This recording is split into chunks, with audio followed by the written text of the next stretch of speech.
Hello! Ahoy! Welcome to episode 16 of Bottom of the Stream. Sweet 16. Sweet 16. Oh, nearly old enough to drink. Yeah. What shall we talk about in the intro bit? Well, do you want to do the socials first? I'll do the socials first. And then I propose we play a game. Oh, okay, interesting. Okay, so the socials, Instagram is BOTS_podcast. That is the same as Twitter, BOTS_podcast. Facebook.com/bottom of the stream. The email address is bottomofthestream@gmail.com. And the website is bottomofthestream.podbean.com, where you will find the stream table and every episode that we've done so far. All 15 plus bonus one of them. Yeah, as always, tweet us, email us any comments. Get in touch if you want to talk about any of the films we've talked about so far. Or suggest anything. Or suggest anything for the future. So, what game are we playing? Well, so this week we're going to talk about a film called Between Worlds. Between Worlds. Starring Nicolas Cage. Yes.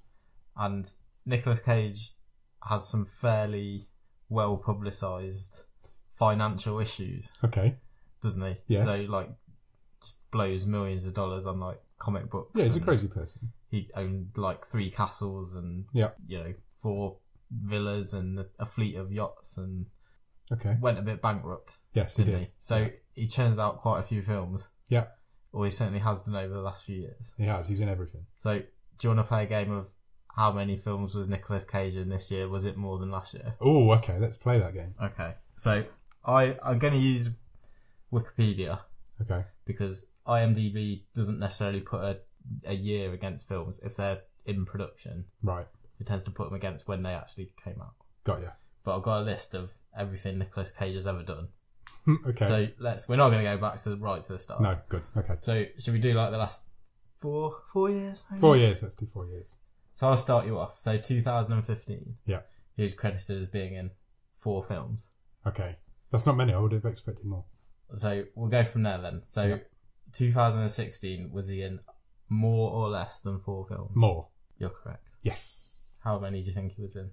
7. It was in 7 films. Amazing. I didn't know you'd be so good at this game. That was a good guess. So 7 in 2016. 2017. More or less than 7? I'm going to say more again.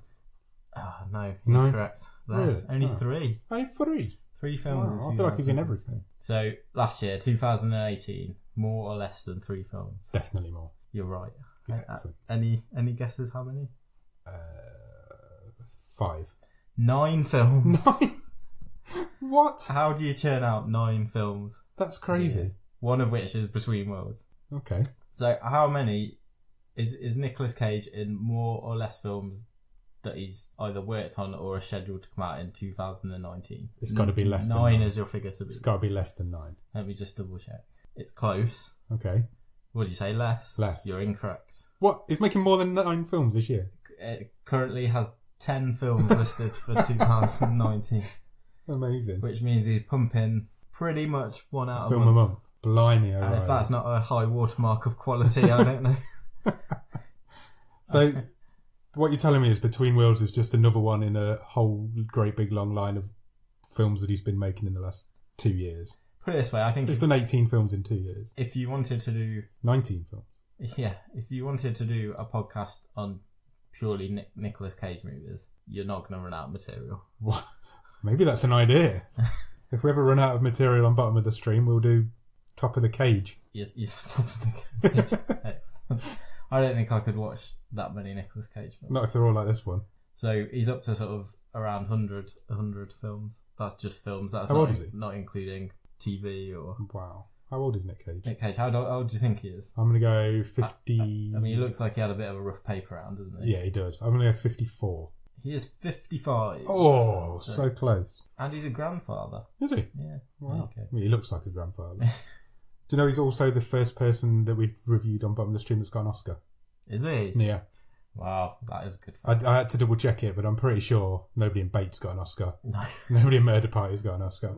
The only one I wasn't sure about was Ellen Page in The Cured, but she was nominated, but she didn't win. Oh, so she's a nominee. She's a nominee, but she didn't win. So Nick Cage is the first one. As far as I know, if I'm wrong, let me know any of the socials that you just heard. But as far as I know, he's the only person on any of the films we've reviewed so far that's got an Oscar. I had a lot of time for Nick Cage a while ago. in the late 90s, name me a better 3 action movies that someone reeled off than The Rock, then Face Off, then Con Air. Yeah. Balls to the walls fun. He's not been good for a long time, though. But now you got to pay them bills. Yeah. Matchstick Men was good. We went to see Matchstick Men in America together. Yeah, that was like... 2003. Yeah, that's... A long time ago. But that was a good film. I remember that being good. You remember we watched that in a cinema in Washington, and just as the lights were about to go off, this little mouse ran across the sea in front of us. Yeah. And then the lights went down. And you weren't comfortable for I the whole was rest not comfortable for the rest of the holiday and the rest of that cinema trip. Anyway, we've gone on a bit of a tangent there, but I like it. It's Nick Cage's style, so we've gone with it.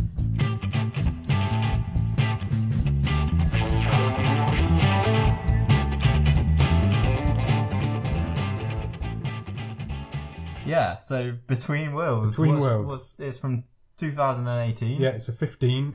It is an hour and 30 minutes long. Currently rated at 4.8 out of 10 on IMDb. And stars Nick Cage, Franca Potente, and Penelope Mitchell-Billy. No, Billy's the character. Oh, yeah. And Penelope Mitchell. You can edit that out. I'm going to. If you'd have said it, I wouldn't have done. I've got you back. Thanks, mate. Do you recognise Franca Potente? She was in Run Lola Run. Love that film. I've not seen it since it came out. Right, yes, let me qualify that. I haven't seen it for 20 years. Yeah. Bit like Cube from a few episodes ago.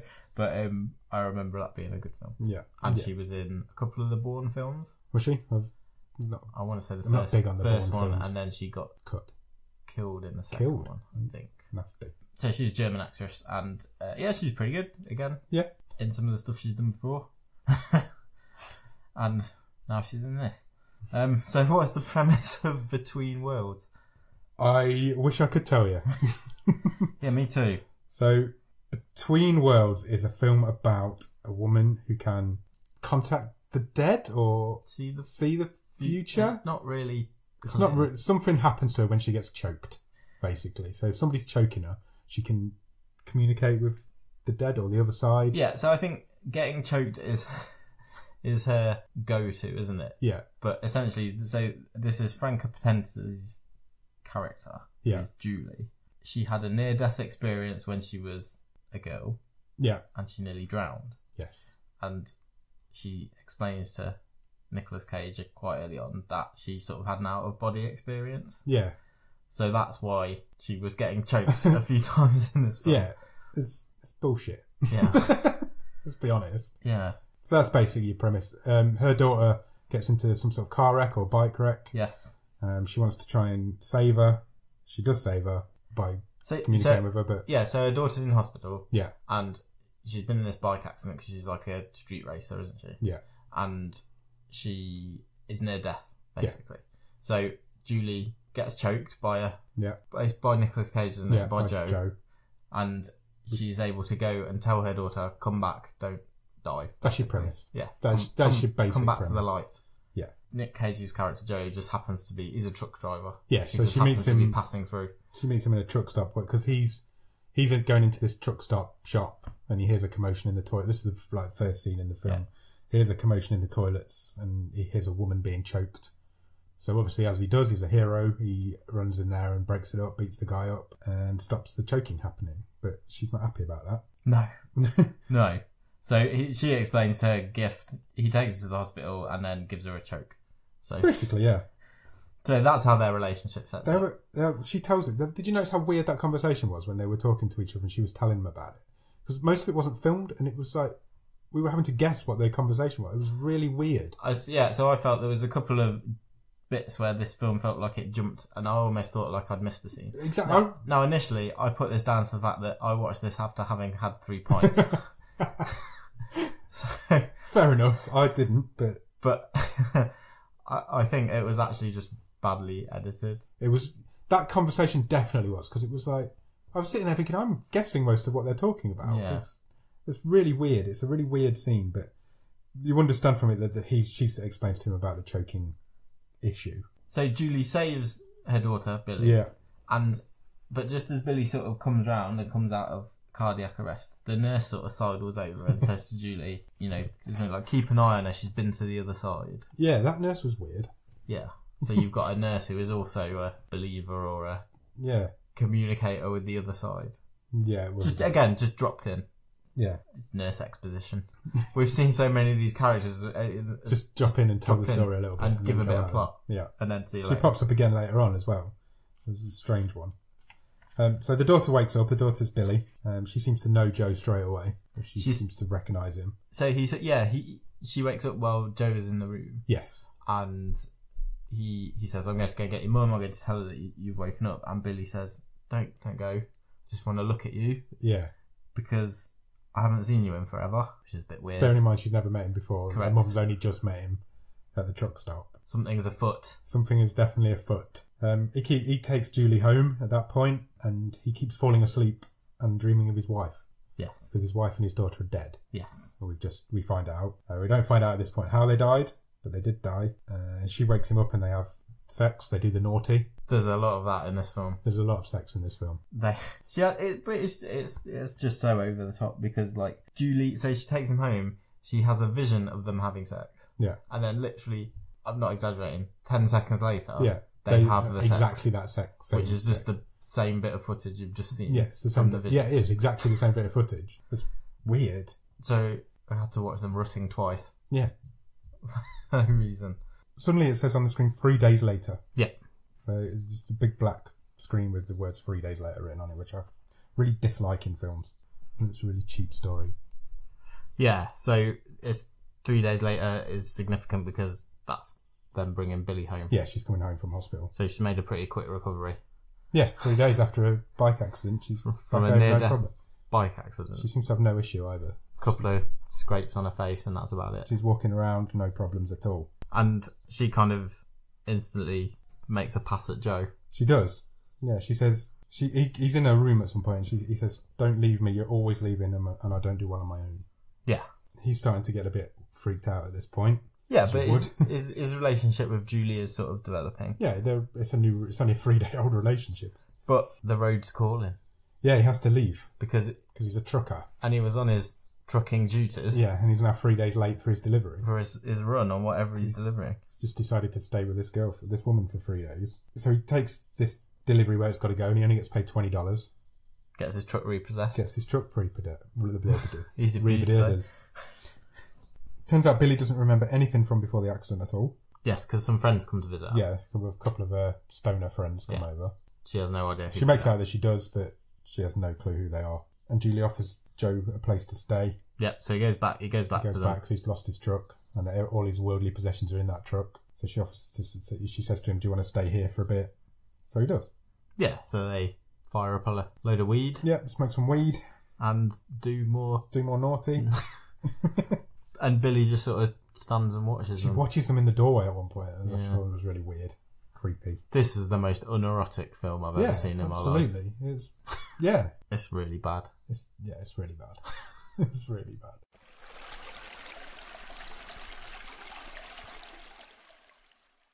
Joe starts fixing up the trucks and the bikes and everything that needs fixing because he's a handy man. He's a man, and they've been missing that. Yeah, obviously. They haven't had a man for a while, obviously. Billy's still creepily watching him, whatever he's doing. She's trying on clothes and jewellery. Yeah. And their mum's clothes and jewellery. Getting a bum out a lot. Yeah, she does get a bum out a lot. Then I'm gonna start a new feature on the podcast. I'm gonna say my favourite line from every film that we do. Okay. And here is my favourite line from this film. Yep. So Julie comes over to him and says, "Do you want a beer?" And he says, "Does the Tin Man have a sheet metal cock?" I cried laughing. It was brilliant. And it is an absolutely great line that I'm going to use from now on. Does the Tin Man have a sheet metal cock? Oh, are you going to deliver it in Nicolas Cage doing a southern accent? No. Sort of. I don't do accents. Don't want to offend our southern listeners. I'm sure we've got a couple. Yeah, that was unbelievable. It was brilliant. It was a great line. So Joe is getting a bit upset because when his truck got repossessed, he had this box with like his personal possessions in. So he's got his photos of his wife and his daughter. And a few sort of knickknacks like that. And so it's late one night, he's talking to Julie and he sort of tells her that, again, I'm sure this was supposed to be really dramatic, but it made me laugh. The story that his wife fell asleep while smoking, set the house on fire and died. Yes. And so did his daughter. And so did his daughter by a cigarette setting the couch on fire. Yeah. Setting the house on fire. Because she used to tell him, like, don't go away, Yeah, I'm no good on my own. Yeah. Don't leave me on my own. Yeah. Yeah. Where have we heard that before? Turns out she was right. So Julie, because she is the one person who's vaguely like a real person in this film and has a bit of empathy, goes and pays and gets Joe's things back. Yeah, $500 it cost her, which she doesn't look like she's got $5. No. Where she got $500 from, I don't know. Just to again, they've only met each other like 3 days ago. Maybe 4 at this point. Yeah. Yeah, it's a strange one. What happens while she's out doing this good deed? Billy ups her game. She starts flirting hard. She's proper going for him. She says she misses him. Yeah. Even though she doesn't know him. Then she reveals that she isn't Billy. No. She is Mary. Yeah. Who is Joe's wife. And she says when Billy's spirit left her body, Mary's jumped in its place. And that's got some convoluted way to do with the way Julie was being choked. Oh, I really wanted to turn this film off. Yeah, but I didn't. Don't watch this. It's bullshit. And they have a kiss. Yeah, so, yeah, she convinces him eventually because she name checks the daughter and I think she uses his surname. So, yeah, she calls him Majors, which is his surname. But he hasn't told anyone that. No, he doesn't use that name. And that's what his wife used to call him. Yeah, so that convinces him. So they have a kiss, then they do the naughty. Julie comes home with a box. Yeah. With all his stuff in it. Just after they've finished up. They've just wiped themselves off. And then there's all this weird stuff that happens in like a montage. Yeah. There's a really weird bit where Nicolas Cage, so Joe and Billy are having a water hose fight over the bike. Yes. And there's a weird jazz score going on in the background. Yeah. And it didn't fit and it was so bonkers. It was really weird. It was just bizarre. There's also a scene where they're having sex and he's reading a book. Yeah. At the same time. I felt like I missed a reference here. Me too. I tried to check it out and it appears that there was no reference. No. It's just crazy. Did you see what the book was called? I did. Did you see who wrote the book? Yes, I did. So the book was called Memories. Yeah. And it was written by Nicolas Cage. Yeah. What? and he's reading this out to her whilst she's having sex with her. Yeah, because that's what gets Mary off. But it doesn't make any sense. No. There's no reason for it. There's not even a proper book. It's like a pamphlet. Yeah, it's like a home like ring bound, spiral bound. Yeah, that he's just printed off. Yeah. His computer. But it's not referenced again. No. It's not referenced before. Really weird. I thought I'd missed something and I'm pretty sure we didn't. Yeah. So there's dream sequences of them having sex and there's actual scenes of them having sex and you don't know which is which. No. And again, this really felt like it was padding out the runtime. So I think here, this is where you've got a load of dream sex sequences. Yeah. Because it's Julie either having premonitions or seeing what's happened when she's not been there. Yeah. And then she sort of wakes up bolt upright in bed. Yeah. And you're like, oh, it's a dream. But I think she's seeing what's actually happened. Yeah, I think you're right. Because of her gift. Yeah. Because of her shining. She's got a really weird shine where you have to be choked for it to work. And then she goes to see the nurse. Yeah. From earlier. Yeah. Again, the nurse says, just because she knows, well, you must have brought someone else back. Yeah. When you came to bring your daughter back. Yeah, the nurse just says, well, that's what's happened. Because that must happen all the time. Oh, yeah, that happens every day. What are you talking about, you crazy woman? Ridiculous. So Julie does go back home, and this time she does catch them in real life. Yeah, she does catch them, yeah. She says that her daughter's body has been hijacked, and Billy/Mary hits her over the head. Yeah. And knocks her out. And then, when just before that, she gets back and she catches them. Yeah. And Cage, he pulls his pants back up. I mean, underpants. Yeah. Not his trousers for American listeners. And he then runs after her and tries to talk Julie round. And he's still wearing this pair of, leopard skin banana hammock pants. You looked me right in the eye when you said that then. It was really cool. I was just looking at Nicolas Cage's grundle for the whole... don't say grundle. For the whole scene. I thought, what the hell was in these 3 pints that I've just drunk? This is a really weird film to be drunk watching.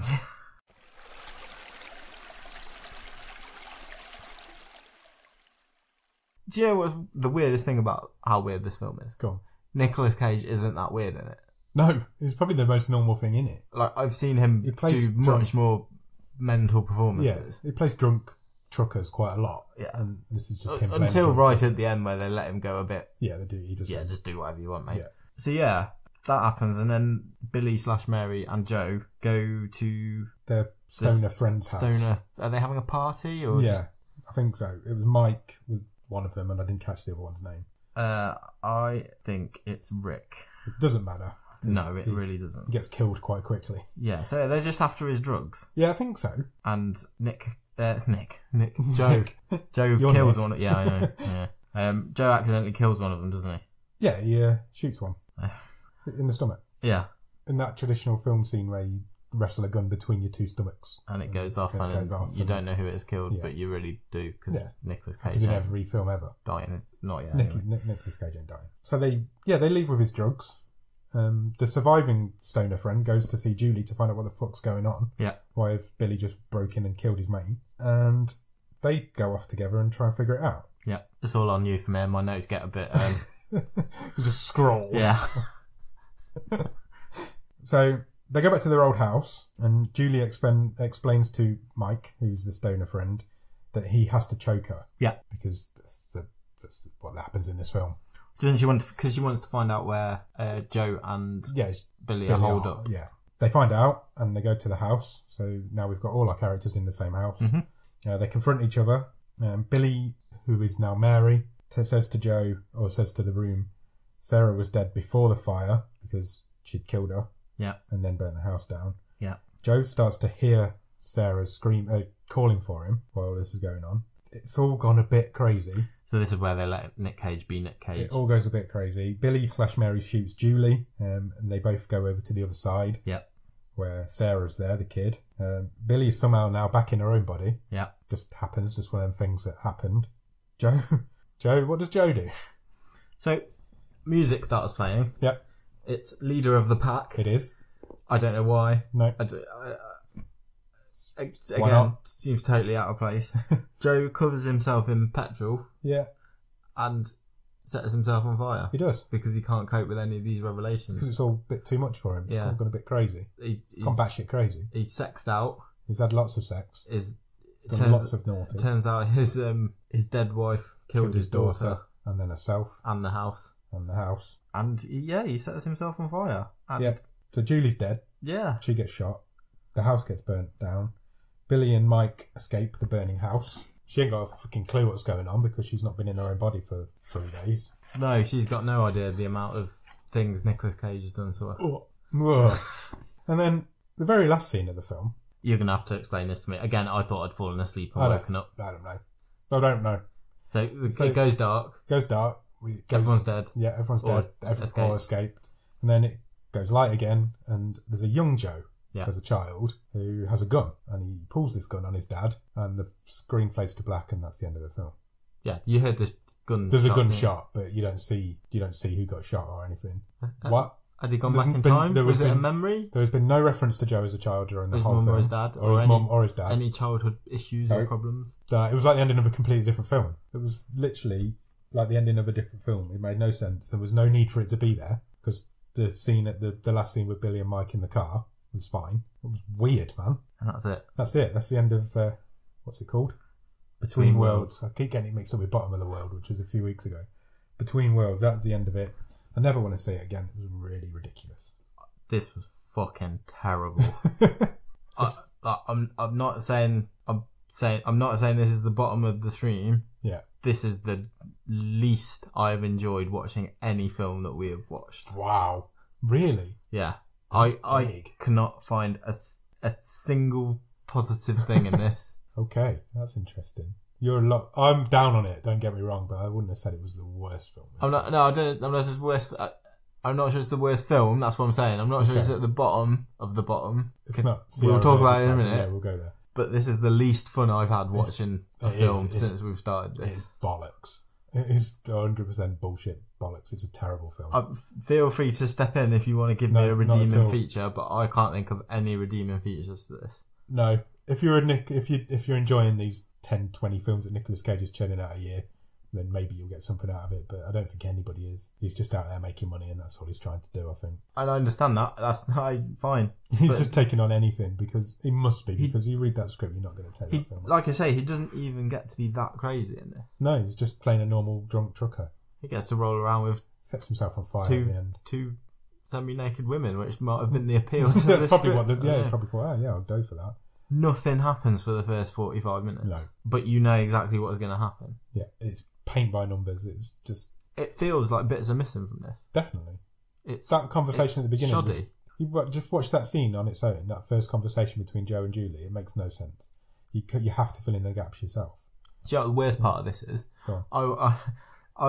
I went on Netflix either later on or the day after I watched this, and you know where you get your because you watched. Yeah. Yeah. So there's now a line on the account that says because you watched Between Worlds, you may be interested in these steamy films. Oh, no way. So there's a whole subgenre called steamy films on there. Well, they're going to end up getting added to our list, and we're going to end up doing a load more steamy films. I thought you were going to say there's a great big long list of Nicolas Cage films appeared. Yeah, it was... It was not steamy. It really wasn't. It was not sexy. No. It was horrible. Horrible, mucky, dirty. Grimy, dirty, horrible. Nah. I hated this. Yeah, I didn't hate it, but I didn't enjoy it. It's not a great film. Like I say, I think we managed to pull at least some positives out of The Open House and Sierra Burgess. I can't think of anything in this. Wow, okay. Not performances, not directing, not... No. You're right. It didn't look good. No. It had nothing going for it at all. There was no reason for anybody to watch this film. It was the closest thing to boring, I think, as well, that we've seen. Wow. Yeah. Okay. I hated it. Strong words. You were really passionate about it. Yeah. I didn't think it would. From when we saw the trailer... The trailer makes it look interesting. I was expecting it to be a bit sci-fi. Yeah, there's a bit of a decent premise to it. Yeah, timelines messing around and this is going to be wacky. I'm not expecting it to be good, but Cage just let him off the leash and have a bit of fun. And this was I feel like nothing like that. In a little bit, yeah. Interesting. Nick Cage trying to do an erotic thriller in his vest with his pot belly and his leopard skin banana hammock. So there's nobody you'd recommend it to, I take it? No, nobody at all. No. Can I erase it from my memory? No, that's always there now. There's an oral record of it as well that you've seen it. Unfortunately, you cannot erase it from your memory. So, shall we move on to the stream table? Yeah. Okay, I've got it written down here. Where's it going? I presume we're looking at the bottom 4. So currently the bottom 4 on the stream table are Murder Party, The Open House, Hotbot, and Sierra Burgess is a loser. Murder Party is better. Murder Party's better. I agree with you. Open House? I think Open House is better. Wowzers. Okay. Hotbot? Hotbot isn't better. I know, that's terrible. Hotbot's an awful film.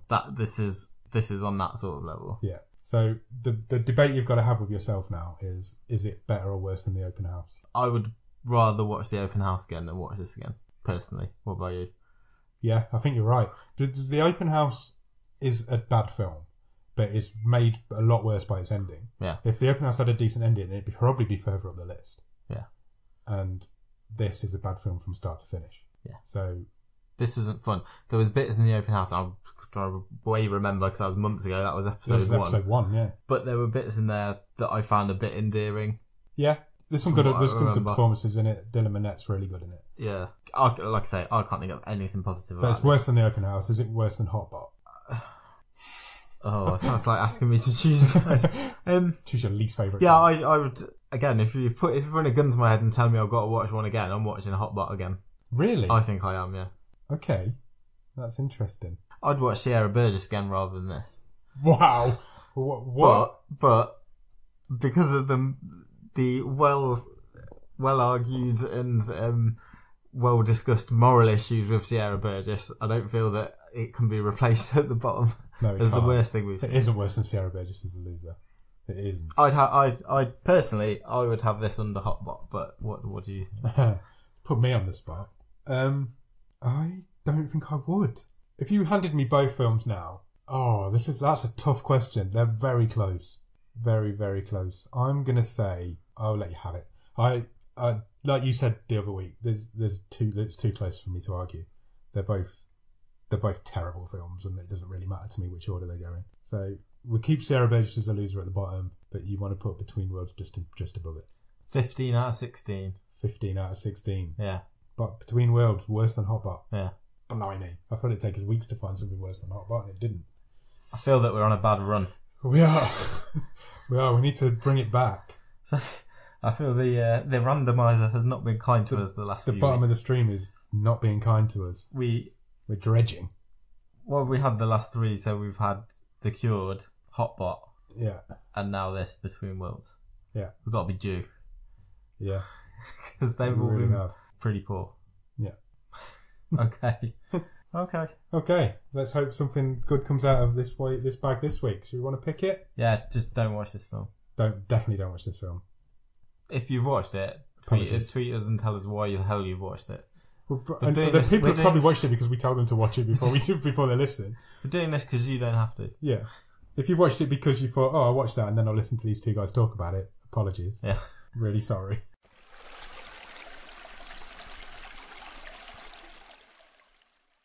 Okay, so you ready to pick next week's film? Yeah. Night of the Comet.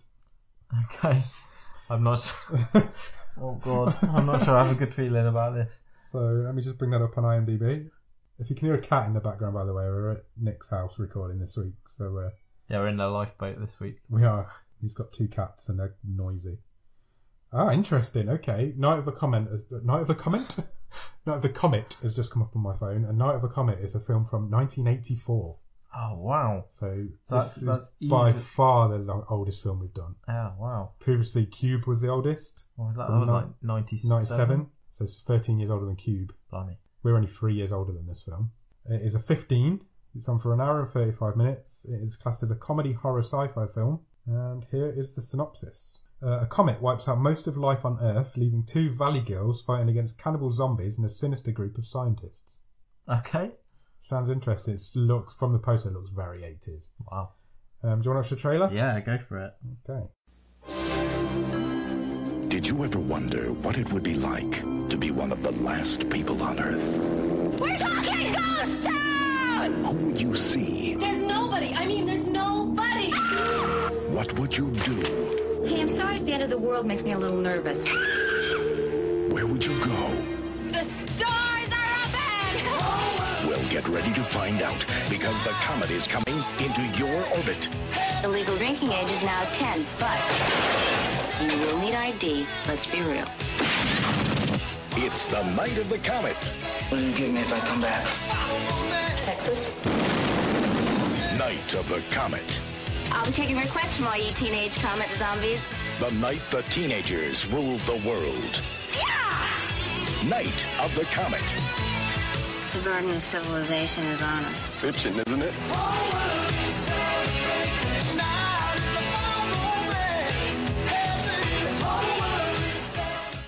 So that was the most 80s trailer in the whole history of the world. Yeah. This one looks like it could be quite interesting. It's going to be very different to anything we've seen. We were both brought up on 80s films, so it's going to be interesting to see how they, if this holds up. It looks like the sort of film that'd have some sort of cult following. I don't know. I've never heard of it. No, me neither. I've never heard of it. No. So check that out. Check out Night of the Comet. Okay. Looks like another zombie type film, but I will check it out. You've got to check it out. You've got no choice. And then you can come and talk to me about it next week. Okay, so in the meantime, go and watch it, and we'll be back next week to talk about it. Yep. Cheers. Bye. Bye.